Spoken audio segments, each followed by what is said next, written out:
Charles Kingsford Smith, often called by his nickname Smithy, was born the 9th of February 1897 in Brisbane, Queensland, Australia. His parents' names were William Charles Smith and his mum's name was Catherine Mary Kingsford.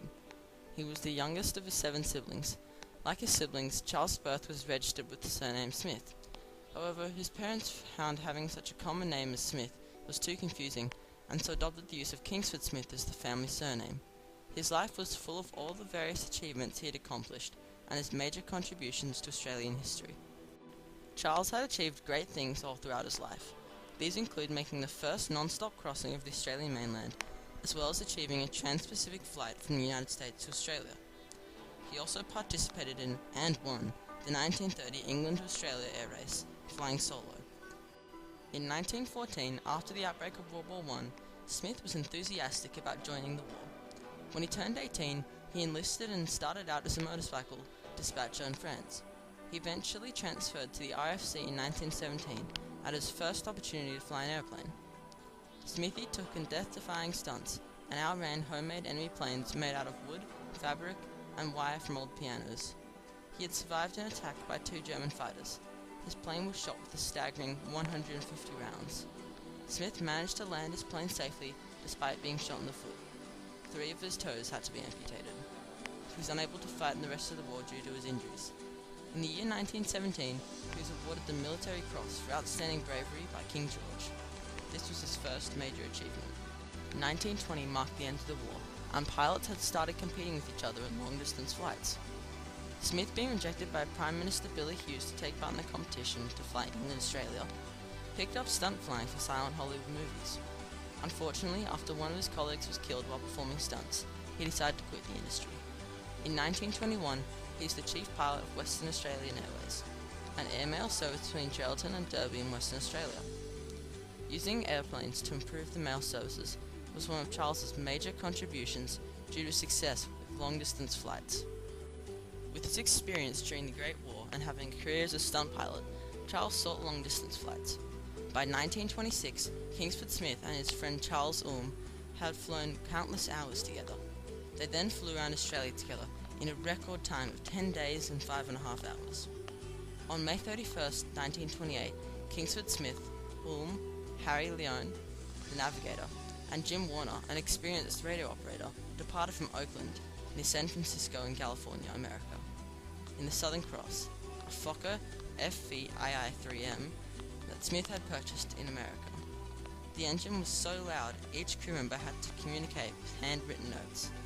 The flight took 83 hours and 38 minutes, and on June 8th, when they landed in Brisbane, 300,000 people, including the state governor and the Governor General, greeted them. He had just achieved the first non-stop flight across the Pacific. August 1928 marked the year Charles completed the first non-stop flight over Australia, more specifically from Melbourne to Perth. He also in the same year achieved the first trip by air from Sydney to Christchurch by flying over the Tasman Sea. Yet again, in the same year, Smith opened up his own business titled Australian National Airways. However, after the loss of the Southern Cloud over the Snowy Mountains, as well as financial problems, Smith had to make the ultimate choice to shut down the company. 1929. However, while achieving great things, Smith made a lethal mistake. Smith broke yet another record when he flew from Sydney to London in 12 days and 18 hours, but he wasn't satisfied with that. When he tried again, he crashed in the north area of Western Australia and he had to survive with his partner for 10 days on measly rations and coffee. A rescue plane, known as the Kookaburra, also crashed while searching for them, and the survivors on board the Kookaburra died of starvation. This event scarred him for the rest of his life, as the deaths of the rescuers was labelled as a publicity stunt.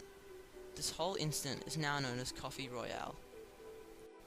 The rest of his achievements in his life included making the first round-the-world trip, a trip taking 12 days, in the same year as the Coffee Royale incident, winning the England-Australia air race in 1930, a race that was 30,000 kilometres in length. In 1931, however, he was declared the greatest flying man in the world today by Anthony Fokker. Not only this, but he made the first mail run from Australia to England.